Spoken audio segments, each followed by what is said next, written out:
क्या कभी ऐसा महसूस हुआ है कि वजन कम करने की लड़ाई में आप अकेले हैं और आपका शरीर ही आपका साथ नहीं दे रहा?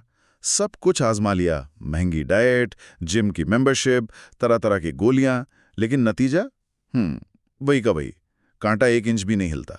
ये एक बहुत ही आम और सच कहूं तो काफी हताश करने वाली भावना है और रिसर्च में इसे एक नाम भी दिया गया है, weight loss resistance. Weight loss resistance? हाँ, ये वो स्थिति है जब शरीर वजन कम करने की तमाम कोशिशों के खिलाफ एक तरह का प्रतिरोध, एक रेजिस्टेंस पैदा कर लेता है। बिल्कुल।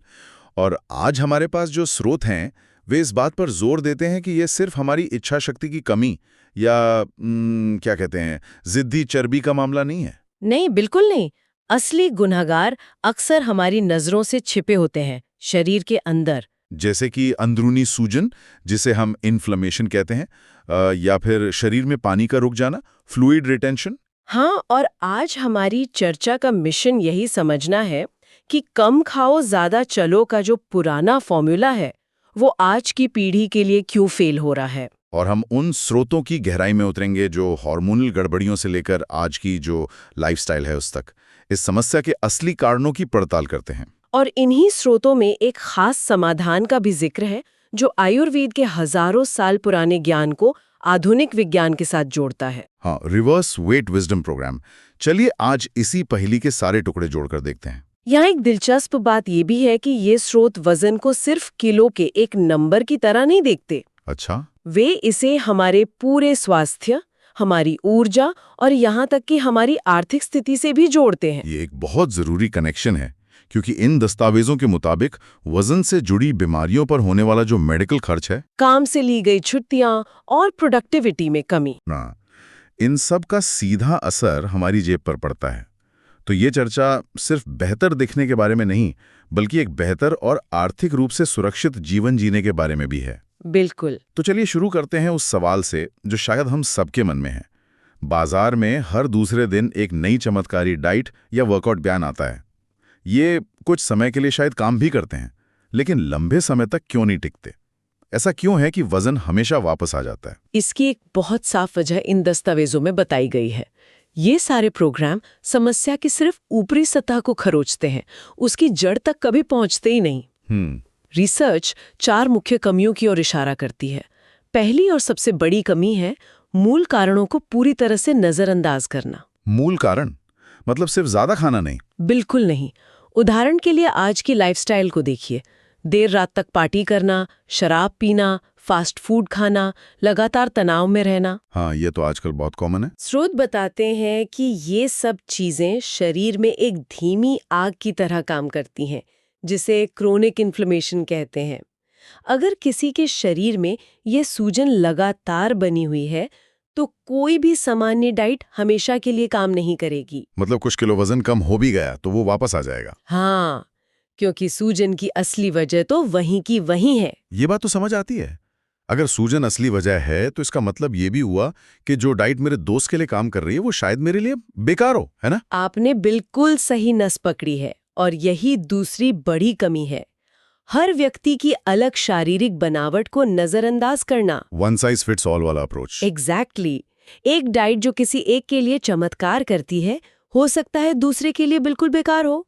स्रोत 2 लोगों का एक बेहतरीन उदाहरण देते हैं जिनका वजन एक जैसा है, लेकिन एक का मेटाबॉलिज्म धीमा है और दूसरे को थायराइड जैसी हार्मोनल समस्या है। तो जाहिर है एक ही डाइट दोनों पर काम नहीं करेगी। बिल्कुल।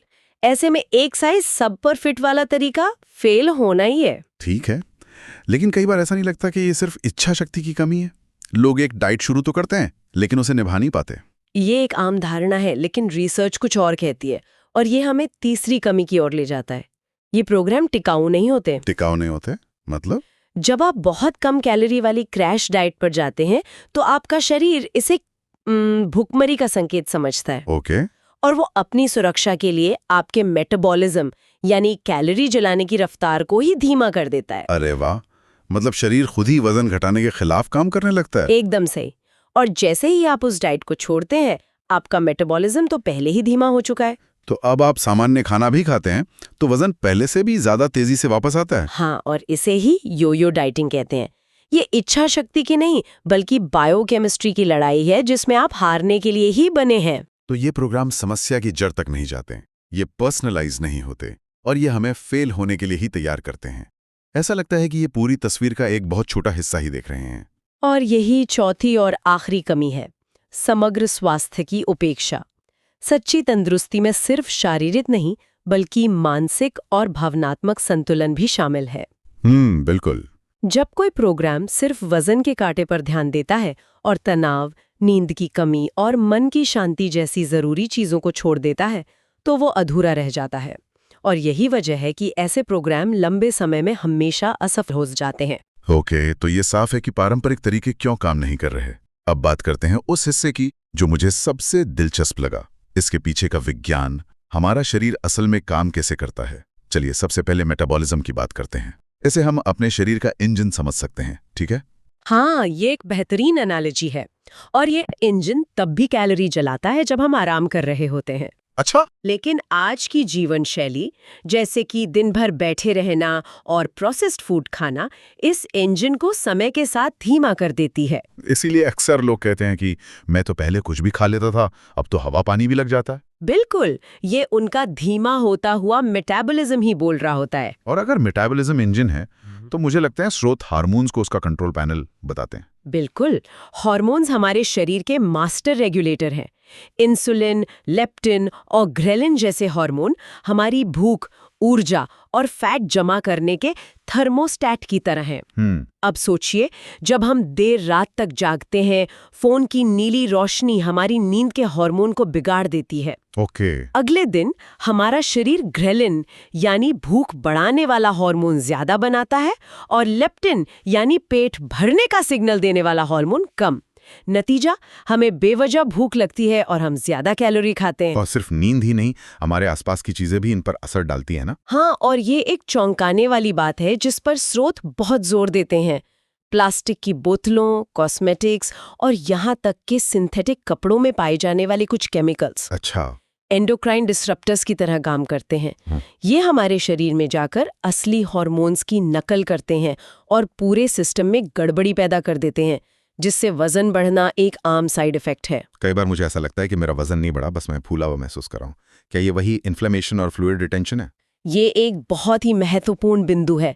लंबे समय तक रहने वाली सूजन, जो खराब गट हेल्थ, तनाव या शराब पीने से हो सकती है, शरीर में पानी रोकने लगती है। अच्छा। इससे शरीर फूला हुआ दिखता है, जोड़ों में दर्द हो सकता है और लोग इसे गलती से मोटापा समझ लेते हैं, जबकि ये असल में शरीर का एक इमरजेंसी सिग्नल है कि अंदर कुछ गड़बड़ चल रही है। चलिए अब असली चर्बी पर आते हैं।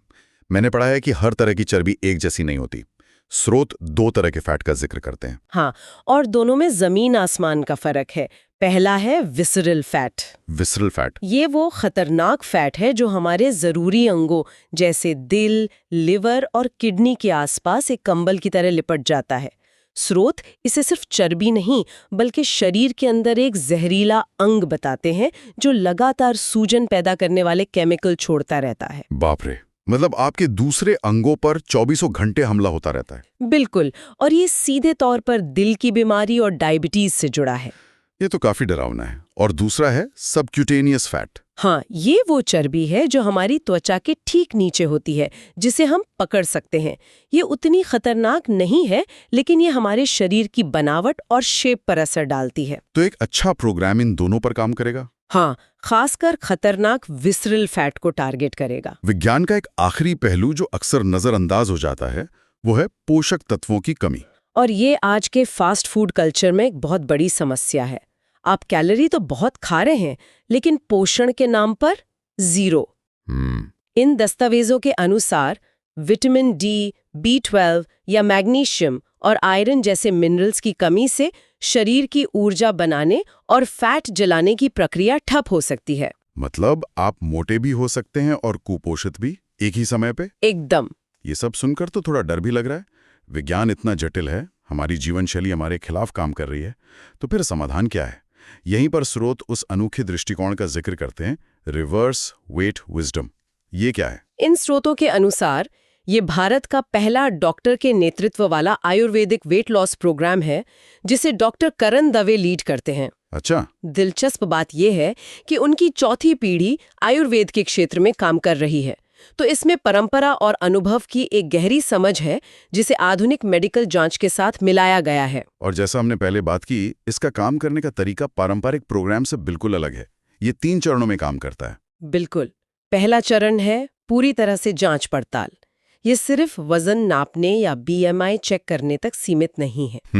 डॉक्टर दावे पूरी हेल्थ हिस्ट्री, लाइफस्टाइल और आयुर्वेद के अनुसार व्यक्ति के शरीर की प्रकृति यानी वात, पित्त, कफ, दोष की समीक्षा करते हैं। और इसमें सिर्फ बातचीत नहीं होती, बल्कि आधुनिक टेस्ट भी शामिल है ना? हाँ, और यही इसे खास बनाता है। इसमें गट हेल्थ, हार्मोनल बैलेंस, पोषक तत्वों के स्तर और मेटाबॉलिक मार्कर्स की जांच के लिए विस्तृत ब्लड टेस्ट किए जाते हैं। मतलब एक जासूस की तरह पता लगाना कि असल में गड़बड़ कहाँ है। बिल्कुल। स्रोत में एक तर्क दिया गया है कि ये शुरुआती जांच, जिसकी कीमत कुछ हजार रुपए हो सकती है, भविष्य के लाखों रुपए के मेडिकल खर्चों को बचा सकती है। ठीक है, तो एक बार जब जासूसी पूरी हो गई और असली मुजरिम का पता चल गया, तब आता है दूसरा चरण, एकदम आपके लिए बनी उपचार योजना। सही। इस चरण में आपके दोष, स्वास्थ्य लक्ष्यों और टेस्ट के नतीजों के आधार पर एक कस्टमाइज्ड डाइट प्लान बनाया जाता है। साथ ही सूजन और हार्मोनल असंतुलन को ठीक करने के लिए खास आयुर्वेदिक जड़ी बूटियां दी जाती हैं। हाँ, ताकि उनकी शुद्धता और गुणवत्ता बनी रहे। ये सिर्फ लक्षण दबाना नहीं है, ये सिस्टम को अंदर से ठीक करना है। और ये सिर्फ डाइट और दवा तक ही सीमित नहीं है। नहीं, इसमें आपकी जीवन शैली के हिसाब से बदलाव, तनाव को मैनेज करने के तरीके और आपके शरीर के लिए सही व्यायाम की सलाह भी दी जाती है। यह एक 360 डिग्री अप्रोच है। और तीसरा और शायद सबसे जरूरी चरण, लगातार मदद और सपोर्ट, क्योंकि ज्यादातर लोग बीच रास्ते में ही हिम्मत हार जाते हैं। सही कहा। इस चरण में नियमित रूप से फॉलोअप किया जाता है ताकि ये सुनिश्चित हो सके कि प्लान काम कर रहा है और जरूरत पड़ने पर उसमें बदलाव किए जा सकें। मतलब आप अकेले नहीं हैं इस सफर में? नहीं। स्रोत बताते हैं कि मरीज को डॉक्टर दवे और उनकी टीम का अनलिमिटेड सपोर्ट मिलता है, ताकि वे इस सफर में कभी अकेले महसूस ना करें और हर सवाल का जवाब पा सकें। तो ये प्रोग्राम सिर्फ एक डाइट प्लान नहीं है, बल्कि एक पूरी व्यवस्था है। स्रोत बताते हैं कि ये 4 मजबूत स्तंभों पर बना है, और मुझे लगता है ये सिर्फ वजन घटाने के लिए नहीं, बल्कि एक स्वस्थ जीवन शैली की नींव रखने के लिए है। बिल्कुल। और ये चारों स्तंभ एक दूसरे से गहराई से जुड़े हुए हैं। पहला स्तंभ है पोषण, न्यूट्रिशन, लेकिन ये कैलोरी गिनने के बारे में नहीं है। इसमें साबुत अनाज, प्रोटीन, फल सब्जियों पर जोर दिया जाता है। मुझे एक नियम बहुत पसंद आया, जब 80% पेट भर जाए तो खाना बंद कर दें। हाँ, ये आज के बिंज ईटिंग कल्चर के बिल्कुल खिलाफ है, जहां हम पेट भरने के बाद भी खाते रहते हैं। सही कहा। दूसरा स्तंभ है व्यायाम, एक्सरसाइज। यहाँ लक्ष्य हफ्ते में 150 मिनट की कसरत का है, लेकिन जोर इस बात पर है कि आप ऐसा कुछ चुनें जिसे आप इंजॉय कर सकें, ताकि वो सजा ना लगे। और रोजमर्रा की जिंदगी में एक्टिव रहना, जैसे लिफ्ट की जगह सीढ़ियां चढ़ना। हाँ, बिल्कुल। तीसरा स्तंभ, जिसे अक्सर सबसे ज्यादा नजरअंदाज किया जाता है, नींद, स्लीप। और ये बहुत बड़ी गलती है। बहुत बड़ी। स्रोत एक चौंकाने वाली बात बताते हैं। सिर्फ एक रात की खराब नींद आपके भूख वाले हार्मोन को इस तरह बदल सकती है जैसे आप दिन भर भूखे रहे हों। अरे, ये इच्छा शक्ति की बात नहीं, ये आपकी बायोकेमिस्ट्री है। हर रात 7 से 9 घंटे की अच्छी नींद लेना भूख कंट्रोल करने वाले हार्मोन को रीसेट करने के लिए बेहद जरूरी है। और चौथा और आखिरी स्तंभ है मानसिकता, माइंडसेट। ये शायद सबसे शक्तिशाली स्तंभ है। इसमें स्मार्ट लक्ष्य यानी स्पेसिफिक और मेजरेबल लक्ष्य बनाने की बात कही गई है, लेकिन उससे भी ज्यादा ये इस सफर में खुद के प्रति दयालु होने के बारे में है। हर छोटी सफलता का जश्न मनाना। हाँ, चाहे वो 1 किलो वजन कम करना हो या 1 हफ्ते तक प्लान को फॉलो करना, ये उस अपराध बोध के चक्र को तोड़ता है जो अक्सर डाइटिंग से जुड़ा होता है। और दिलचस्प बात यह है कि स्रोत इन सभी स्तंभों को हमारी आर्थिक सेहत से भी जोड़ते हैं। हाँ, और ये एक बहुत ही व्यवहारिक दृष्टिकोण है। अच्छा पोषण और व्यायाम भविष्य के मेडिकल बिल बचाता है, और अच्छी नींद और सकारात्मक मानसिकता काम पर हमारी प्रोडक्टिविटी बढ़ाती है, जिससे हमारी कमाई की क्षमता बढ़ती है। तो ये सिर्फ स्वास्थ्य में निवेश नहीं है, बल्कि अपने आर्थिक भविष्य को सुरक्षित करने का भी एक तरीका है। तो आज की इस गहरी पड़ताल से ये साफ है कि स्थायी बदलाव सिर्फ वजन के कांटे पर दिखने वाले नंबर के बारे में नहीं है, ये संतुलन के बारे में है। पोषण, व्यायाम, दवा और जीवन शैली के बीच एक सही और व्यक्तिगत संतुलन खोजना। ये समस्या की जड़ तक जाने के बारे में है, न कि सिर्फ लक्षणों का इलाज करने के बारे में। जैसा कि स्रोत कहते हैं, ये एक ऐसा दृष्टिकोण है जो न केवल हमारे स्वास्थ्य को बल्कि हमारे आर्थिक भविष्य को भी सुरक्षित करता है। बिल्कुल।